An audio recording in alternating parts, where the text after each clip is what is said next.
Good morning, and I'm very glad to be here. Let me begin by congratulating the Indian Navy and its knowledge partner, the National Maritime Foundation, for the perseverance and success with which these annual editions of the Indo-Pacific Regional Dialogue have been conducted since their inception in 2018. I recall that at the inaugural session of the IPRD in its first edition, I was privileged to have delivered the commemorative address as the Defense Minister of India. I am very pleased to be back 5 years down the line, this time as the Finance Minister, and to find the IPRD has indeed gained considerable traction and is fast establishing itself as the maritime version of the Raisina dialogue. India has a rich heritage of maritime trade and shipbuilding. Our country's 7,500 kilometers long coastline has been deeply intertwined in shaping cultural, economic, and social evolution over the millennia. The ancient Harappans were excellent seafarers, reaching as far as Mesopotamia and establishing ties with distant civilizations through the Persian Gulf. I'm not referring to the Cholas, who also did similarly towards the Southeast Asian countries. The discovery of active artifacts like the Persian Gulf seal in the ancient port town of Lothal and Indus seals in Mesopotamian cities are clear statement to our ancestors' maritime acumen and also serve as enduring proof of our maritime trade connections with regions like Mesopotamia. India's stature as a great maritime power is also borne out through ancient treatises and scriptures such as the Arthashastra, the Prayagraj pillar, the inscription on that pillar of Samudragupta, and observations of foreign travelers like the Chinese monks Fa Hian and Huan San. India's blue economy, which accounts for roughly 4% of India's GDP, represents a sea of opportunities. India has 9 states and 4 union territories situated on the coast, 12 major ports and 200 non-major ports situated along its coastline, and a vast network of navigable waterways for international and domestic trade. The industry in India provides over 2 lakh direct and indirect employment, which is only expected to grow.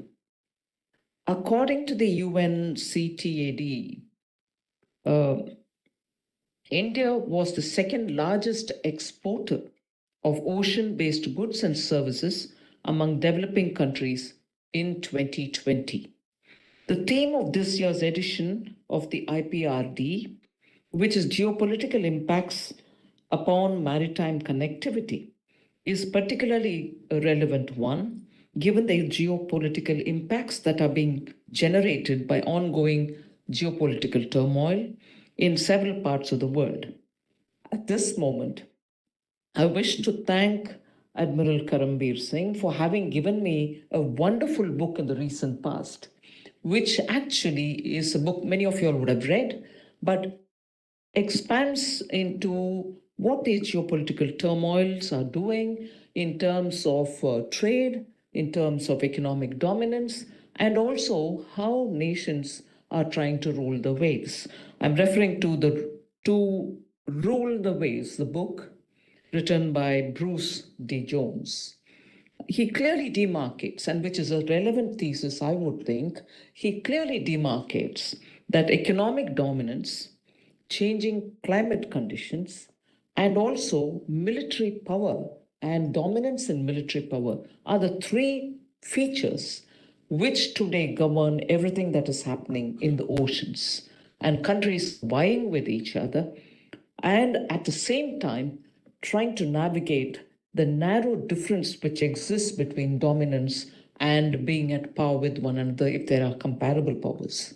So the examples taken are very significant, and I'm sure you will have the opportunity to review the book.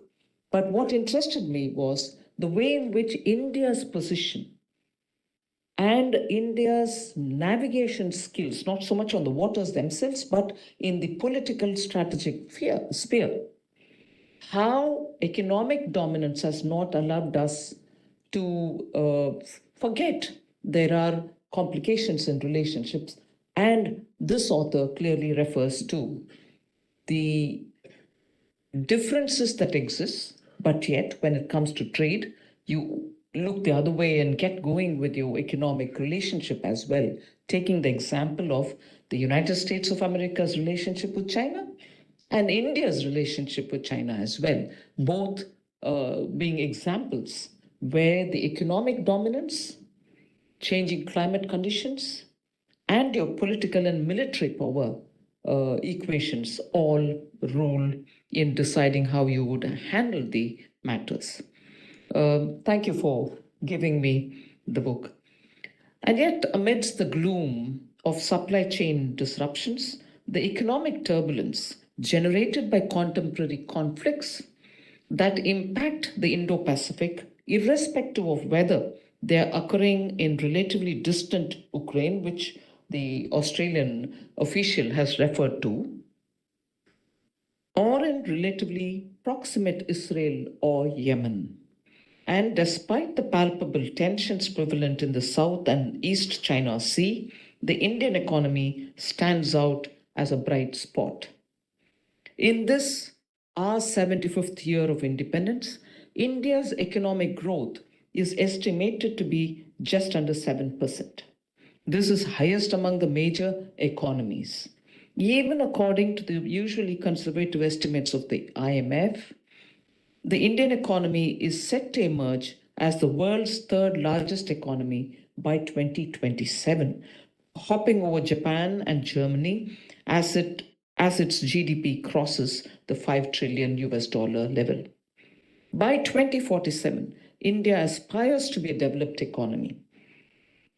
I would like to reiterate that this is in spite of the massive global slowdown caused by COVID-19 and the conflicts to which I have just alluded. The Indian economy is therefore on the right track, and despite a time of changes, it is heading towards a bright future.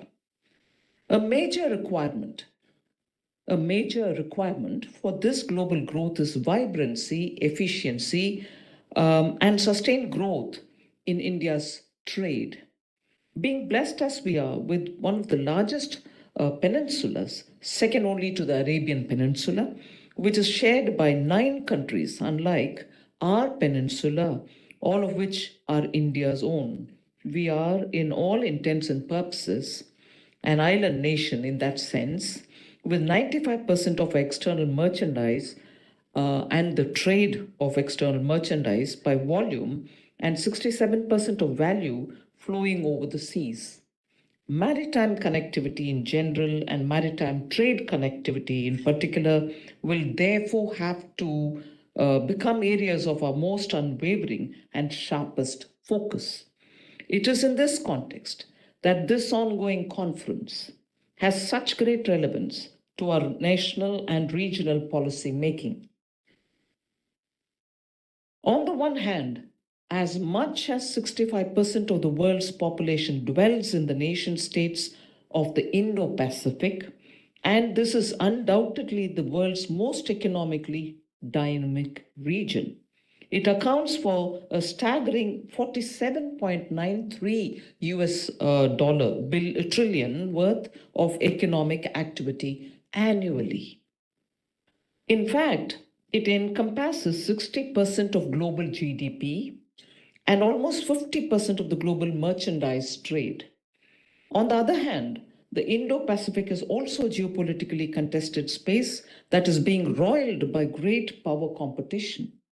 Successive editions of the Indo-Pacific Regional Dialogue continue to sensitize us to the fact that 2 broad systems are currently engaged in a global competition centered upon the Indo-Pacific. One draws its legitimacy from an internationally accepted and consensually derived rules based order. India stands firmly and proudly in the vanguard of this system. The other seeks to discredit and disrupt this consensually derived rules based order and supplant it with an international order whose rules are generated in an exclusive state. Amidst these compelling state systems, middle powers are exploring a variety of options of engagement that would provide them with the assurance of peaceful pursuit of geopolitical goals that are in keeping with their individual national interests as well as their border and regional concerns. Towards this end, I am pleased to find that various chambers of commerce and industry are also taking initiatives to build synergies across the Indo Pacific as a whole. The recent initiative of 8 chambers of Indo Pacific countries that have agreed to work together under a common platform, the Association of Indo Pacific Chambers of Commerce, aimed at boosting trade and commerce across the region is worthy of mention, as such cooperative and collaborative mechanisms within the private sector of the region's economies hold out a great deal of promise. As India accelerates its economic growth and uplifts its teeming masses, moving them from poverty to prosperity, it is registering impressive gains in its comprehensive national power as well as in terms of its international stature. Today, Indians, whether at home or abroad, stand, walk, talk, and act with their heads held high. However, even as the world appreciates India's achievements and successes and lauds it for demonstrated resilience amidst multiple crises, we are very clear that we cannot afford to be an inward leaning power. Our focus on transitioning from brown economic model to a blue economic one and thereafter extrapolating this blue transition across the length and breadth of the Indo-Pacific demands that we should shoulder greater and heavier regional responsibilities. And this is precisely what we are doing. Today, India's rising global profile rests upon several accomplishments. Unique and world class digital public infrastructure is one of them. I can quote the examples of Aadhaar, CoWIN, and the UPI. The COVID vaccination drive that we undertook on an unparalleled scale across the Indo Pacific, and that too with remarkable speed. Our proactive role in support of planetary security, such as achieving climate related goals, the Coalition for Disaster Resilient Infrastructure, Mission Life, and the National Hydrogen Mission. Our successful G20 presidency has become a global standard for others to emulate. It gave us a unique opportunity to strengthen India's role in the world economic order, and I'm proud to affirm that we seized the opportunity with both hands. True to our central tenet of Vasudhaiva Kutumbakam, which is a Sanskrit phrase meaning the world is one family. We steered an ambitious, people centric agenda to address global challenges and to facilitate sustainable economic development. We are determined to adhere to our principle of leaving no one behind, whether at a national level or regional one. This is why India's maritime policy is perfectly encapsulated in the acronym SAGAR, which expands to security and growth for all in the region. We truly believe that it is not possible for the Indian economy to ride on some crest, while the economies of other countries of our maritime neighborhood are wallowing in some tough trough. If we are to grow in an environment of peace, security, and stability, the growth and security of others in our region must be a given. As far as India is concerned, we are straining our every sinew to ensure that we set an example that is worthy of emulation. Consequently, we have significantly improved our position as a well governed and innovative country with a conductive and conducive environment for business and reflected in several global indices. We have made significant progress in our sustainable development goals. We have assigned a special name to the time period between present and 2047. We will celebrate the centenary of our independence. This is being called Amritkal. It is drawn from a Vedic period, denotes an epoch of time in which goodness prevails to benefit of all forms of creation. Amritkal is considered to be the most auspicious time to start any new work. Maritime connectivity in general and trade centric maritime connectivity in particular is crucial to our ongoing efforts to ensure that the promise of Amritkal is fully realized. Towards this end, I would also like to echo the words of our Prime Minister, Sri Narendra Modi, who has stated quite unequivocally, and I quote, "Connectivity is vital. It does more than enhance trade and prosperity. It unites a region. India has been at a crossroads for centuries. We understand the benefits of connectivity. There are many connectivity initiatives in the region. If these have to succeed, we must not only build infrastructure but also build bridges of trust." Unquote. One of the most promising connectivity projects that we have embarked upon is the IMEC corridor, that is, the India, Middle East, Europe connectivity corridor. This was signed at the 18th, on the 18th G20 summit held in New Delhi on 9th and 10th September 2023 and marked the culmination of India's G20 presidency. It is a multimodal economic corridor that incorporates multiple networks of shipping, railways, and roadways, and will also include electricity cables, high-speed data cables, and a hydrogen pipeline. The IMEC begins with what we might call the Eastern Corridor, which is predominantly maritime in nature. This will connect Indian ports such as the Jawaharlal Nehru Port Authority, Mundra, Kandla, which is in Gujarat, with West Asian ones such as Fujairah, Jebel Ali, and Abu Dhabi in the UAE, and Saudi Arabian ports of Dammam, Ras Al Khair, and Guwaifat.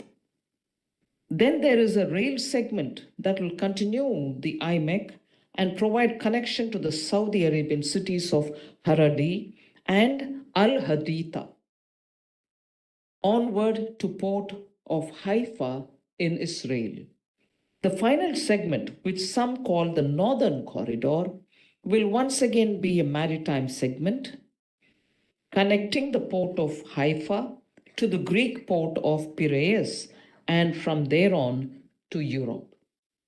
Thus, the IMEC will create a reliable and cost-effective cross-border ship-to-rail transit network to supplement existing maritime and road transport and facilitate trade and connectivity, leading to the economic integration of South Asia, West Asia, and Europe and the Middle East. You would, and I'm very certain, agree that IMEC will be a win-win situation for all states involved as it enhances transportation efficiency, reduces logistic costs, increases economic unity, generates employment, and lowers greenhouse gas emissions, contributing to a cleaner, safer, better world. However, it is not without its geopolitical challenges. The ongoing conflict in Israel and Gaza is worrying manifestation of these. Finally, let me reiterate that India is entirely conscious of the fact that over the foreseeable future, India's comprehensive national power is going to remain inextricably linked to the ocean.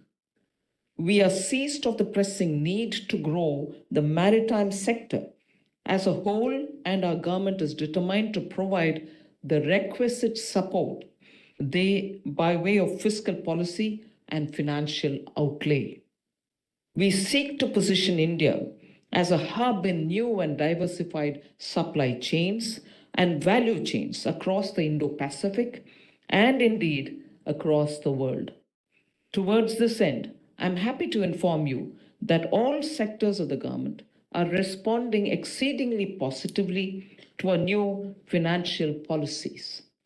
This is equally true in the case of multiple facets of the maritime sector as a whole, from fisheries to maritime mineral exploration, from ports and shipping, including shipbuilding and ship repair and ship recycling, to maritime tourism, and from conventional energy to harvesting of ocean renewable energy resources. The results are uniformly encouraging. Let me close by drawing attention to just one aspect of the maritime sector, shipping, and highlight just a few of the results that are emerging from the fiscal policy support measures that are being provided. In terms of international shipments, our global ranking has risen from 44th place in 2014 to 22nd rank in 2023. Similarly, as per World Bank's Logistics Performance Index Report 2023, the turnaround time of the Indian ports is now just 0.9 days. 0.9 days, which is lower than ports in established maritime centers such as Singapore, UAE, Germany, and the USA, Australia, Russia, and South Africa. Our experience of the maritime manifestations of COVID-19 pandemic has led to shipping insurance too becoming a particular area of policy focus. On the one hand, a marine cargo pool has now been created with the full support of IRDAI, that is the Insurance Regulatory and Development Authority of India, and domestic insurance companies to support maritime trade. On the other, India is improving its strength in shipping arbitration, and in order to reduce India's vulnerability to international sanctions and pressures and to provide greater strategic flexibility in shipping operations, we are setting up a full-fledged Indian-owned and India-based protection and indemnity P&I, popularly known as P&I, entity that will additionally provide protection to coastal and inland shipping. This opening session of the IPRD 2023 quite aptly focuses our collective attention on ports as the nodes of international trade, as well in terms of port-led development, which is the need of the hour for many of the coastal and island states of the Indo-Pacific. India is no exception, and our fiscal policy both recognizes and fully supports this. As many as 31 projects have been identified in 9 major ports for monetization under the National Monetization Pipeline, launched in 2022, with a total estimated capex of 14,483 crore Indian rupees, which is about 1.74 billion US dollars for the year 2022 to 2025. To conclude, Excellencies, ladies and gentlemen, clearly Maritime India is on the move. On the buoyant note, let me draw my address to a close and thank the Indian Navy and the National Maritime Foundation for their excellent work and for providing me this opportunity to share some of my thoughts with all of you. Thank you very much. Jai Hind.